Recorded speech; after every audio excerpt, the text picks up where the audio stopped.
Okay, folks, Captain Paul here aboard Southern Estate, and today is our Wednesday video. And today I really want to talk about, is it a dream? Can anybody do this? Is the boat life, is it reality or is it not reality? Because a lot of people out there, last week I went and looked at a few boats, and I revisited the Bayliner. God dang, that's a nice boat. I don't know what to say about it. It's just a beautiful boat. It's been well taken care of, but you can tell it's the difference between a boat sitting in fresh water, in and out of the water over years, versus one that sits in salt water like a 20-year-old boat. There is a huge difference. And then I went and looked at the Grand Banks. I've done a couple of videos on it. I'm working on another video for it. I think we're going to stop trying to sell it right now because it's just so hot here in Florida right now, and get past this hurricane and wait for the season to open up a little bit. But beautiful, beautiful boat. Engine room, just gorgeous. Boat is in, I would say, in above average condition. Anyway, and a lot of guys are finding that out as they're looking in the market and stuff like that. But it's, it's the old rule that there's a lot of junk. First place I'd go is into the engine room. If the engine room looks like shit, I wouldn't even really waste my money on a survey if I was going to survey a boat. That's just me personally. And Harold's learned that. There's a lot of guys that have learned that lesson the hard way. But again, that's not what this video is about. The video is about who wants to live the dream. Guys, it's very expensive out here. To live in a boat full time is not cheap. And it's, like the slip rent, I just paid the slip rent this month. It's $1,700. So it's a little over 17. It was like $1,753. That's with power here at this marina. So when you do the math on that, now we can live cheaper here in the Keys because you can go out into the mooring field. You can do that for about $400, but by the time you pay for gas for the generator, it's just so bloody hot. There's just no way. It's about the same. When you buy it, when you have to, and running gas out to the boat and all that stuff, it's just a pain in the butt. So for us, just to be at the marina, pay the slip fees, it is what it is. And if you want to be out here in the Keys, that's what it costs. There are cheaper places to live on your boat. You can get, I would say you could get this slip rent down to about $400. But anyway, today's video, I went and looked at a couple boats last week. I was telling you, I went and looked at the John's boat, which is a 43-foot Albin 1989.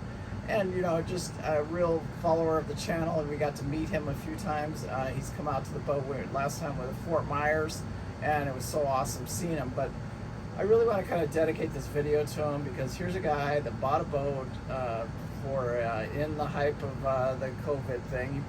He may have possibly paid a little bit too much money. I don't know. I don't want to get into the money part of it with what happened with the boat.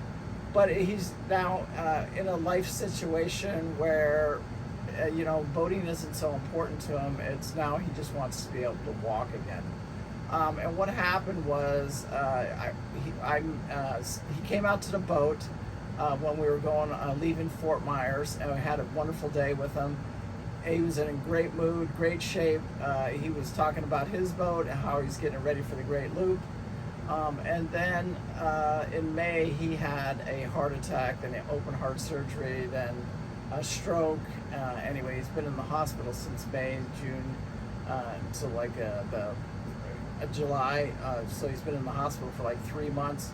And now he's going to have to go into assisted living, and he can't even walk, so he's got to sell the boat. So we recommended getting a broker. Anybody that's interested, I'll show you a couple of pictures right here. I think it's going to do well in the pictures. And then we'll let you know when the listing comes out. And if anybody's interested, you can contact me, and I'll let you give you some details on the boat. But it's a 43 Albin trunk house, sun deck. And they're rare on the market. You don't see a whole lot of those things, but it looks like he did a good job in the engine room. But he still had a few more projects to finish up on it before they started. Look, he was getting pretty close though. He had solar panels and stuff like that. So anyway, somebody will get a started Project Loop boat, and they'll have to finish it off. And it looks like for the right person, there could be something there. Anyway, John, we live our life And sometimes we equate living to dollars, and I don't think I don't do that. I live my life how I want to live it, where I want to live it, with who I want to live it with. We only have, it's like, it's in the last ending. That's just the reality of it. Here I am, 60 years old. I still feel like there's a lot that I want to do. Lately, I've been working out in the gym 6 days a week. Nothing's easy, guys. Nothing. I mean, learning how to save money, how to make money, how to make your money earn for you. All those things, they take time and, experience, and losing money, losing tons of money. You know what I'm saying? Losing money on boats. It took a long time to get where I'm at. Like it really, really did. It took 60 years to get here. And the reality of it is, I'm in the last ending of it, and I want to make the most of it that I can. And I have to work with what I got. I probably will travel around the world, but I don't know if so much. I talk about my Fleming, and I want to do it in the Fleming. But I don't know, we'll just have to see. I would have to get very lucky on a couple of investments that I've made, because now the difference is, it's, this trip, and owning Southern Estate here and keeping her maintained yearly and stuff like that, we're talking 6 figures. So, probably in the last 3 years of living aboard, buying boats, everything all in, probably close to, well over 250K, maybe 300K out of my pocket. And that's just the reality. But that's buying the boats, doing America's Great Loop. That's living on them. I didn't work for a year or so when I was doing the loop. And then it was the money that I lost on Loop Princess. That's all in. You know what I'm saying? So, because I could recoup some of that money. Like, let's just say I wanted to sell Southern Estate, I could recoup probably $120,000, maybe $30,000 of that if I wanted to, and if I needed to, I could do that, because I live a cash is king type of lifestyle. I don't have any debts or anything like that. So, and everything is paid for. So, if you counted it all up, that's where I'd be. But the next trip, going into that next, it's not that 6-figure thing, which is that's the world I live in. It's just the reality of it. I can write a check for $100,000 if I have to, but I can't write a check for a multi-million dollars for a Fleming right now at this particular moment. I feel like I've made some good investments, and I feel like that that those days and that opportunity is coming. But I only literally, my windows will close very, very quickly on me, because I still, my plan is to leave here at 65. So basically, I've got to be building that boat here in the next 12 months to 18 months. The build has to start on the boat if I want to leave at 65, and I have to write a check for $500,000 just for a deposit on the engines for the Fleming, if that's the direction that I want to go. Now, so that's, and I'd have to see some, I got to get lucky. That's all I can say, and people ask, hey, Paul, what's the difference? I go, well, I'm a bit of a risk taker. And I've learned that through my life, that I will, it's not that I gamble, but like Southern Estate here, bought it sight on scene. The price was just so ridiculous that I just took my chance, and I said no survey, no. I just paid the guy and walked away with the boat, and I got extremely, extremely lucky. But I did a lot of that. You can call luck whatever you want, but a lot of it was doing my homework and I knew this boat pre-buying it, if that makes sense. Even though I hadn't physically seen the boat, I took a chance, and the chance worked out well for me. And I would highly not recommend that for anybody else. I mean, you have to have years and years of experience. Like I said, I've owned probably well over 20 boats in my life, and same thing with RVs. I've RV'd across the United States several times. I've hiked every peak in the U.S., every mountain, every stream. I've done it, a lot of stuff in the U.S., and I feel very lucky, very blessed to have the life that I've had. There's people that I know out there that would say, my God, everything you've done is just incredible. But deep down, I want to do more. I want to see the entire world, and to jump into that what I will call the 7-figure world. you know, it's a huge step, and I'm still working on that even at 60 years old. So you know, the video, John, is you know, let's all pray for him in his rehabilitation. He is going into assisted living. He's going to move closer to the family. He's got the boat down here in Florida. It's in Fort Myers on the hard. You know, during all of this, he just had to do whatever he could to get it on a hard. It's not in the ideal situation and the ideal yard, but he did what he had to do, and he's not capable of doing any of that anymore. So it was nice to go down there and be able to help Lynn, his wife, stage the boat and get it ready for the broker to take pictures of it to list it for sale for him. And I hope everything works out, and I hope that he can recoup some of his money from the sale of the boat from that. But again, we can't really equate it to you know, our life is you know, if you equate it to money, I tell this to some of the people all the time. I mean, if you're worried about your money, don't buy a boat, because boats are not kind to your pocket, to your wallet. They're gonna take, and that's just what that's the reality of keeping and maintaining, especially one of these older trawlers. I've got a lot of guys now switching over to the plastic boats, we'll call them, just because you know. But it doesn't really matter. A boat that hasn't been taken care of, whether it's a plastic boat or one of these 40-year-old trawlers, it's basically the same. I mean, they all disintegrate very, very quickly in this saltwater environment, and nothing likes salt water except whales and dolphins and saltwater fish and reefs and stuff like that. But you know, as far as boats go, they do not like salt water. And so, you know, maintaining them, keep them getting down in the engine room, keeping everything clean. You guys know that I like a clean engine room. It's the first thing I look for on any boat. If I'm looking to buy a boat or looking to, you know, sell a boat for somebody or something like, or get involved in a boat, I want to see a nice clean engine room, which the Albin really did have you know, he's done a lot of work. He replaced one of the gears. That's probably where he started, and unfortunately he stuck a lot of money into that engine room. Because another thing is, you know,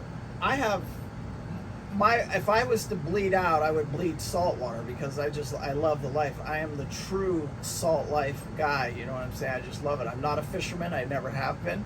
I am learning to fish. I'm going to learn to lobster while I'm down here in Florida.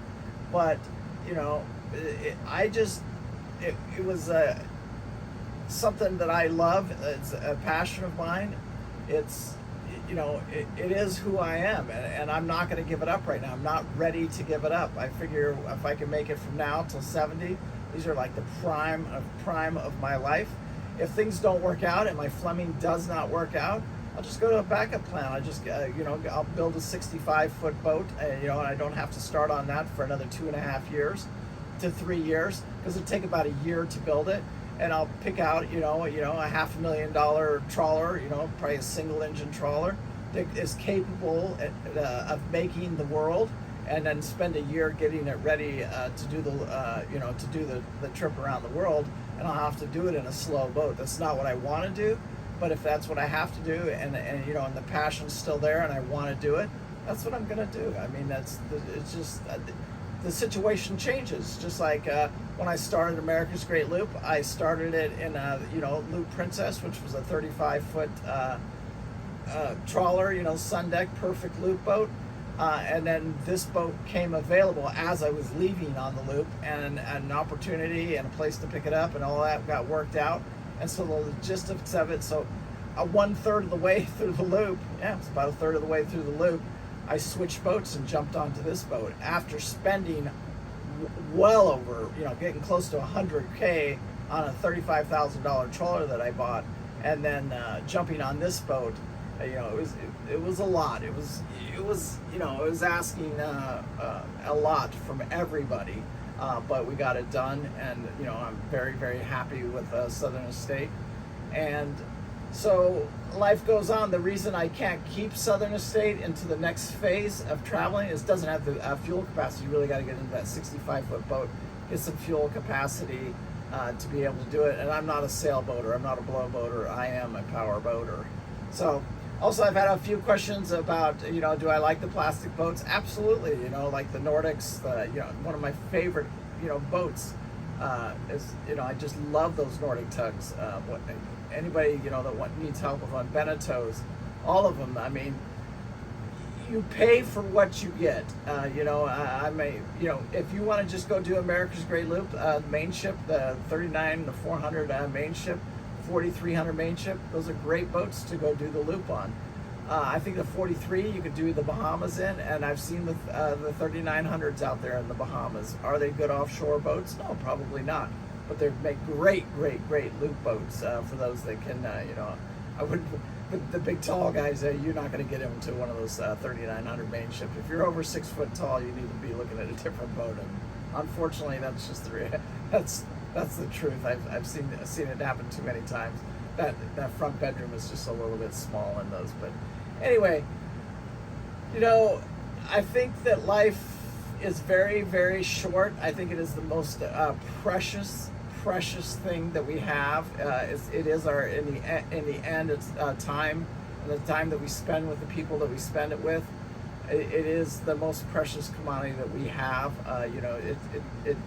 None of the money matters. Nothing else really matters. I met a guy this last week coming back into the Keys from my little road trip that I did last weekend, and he's my same age, Jerry, and he was sitting on the sidewalk, and I'm not going to tell you all the circumstances, but basically he's dying of cancer.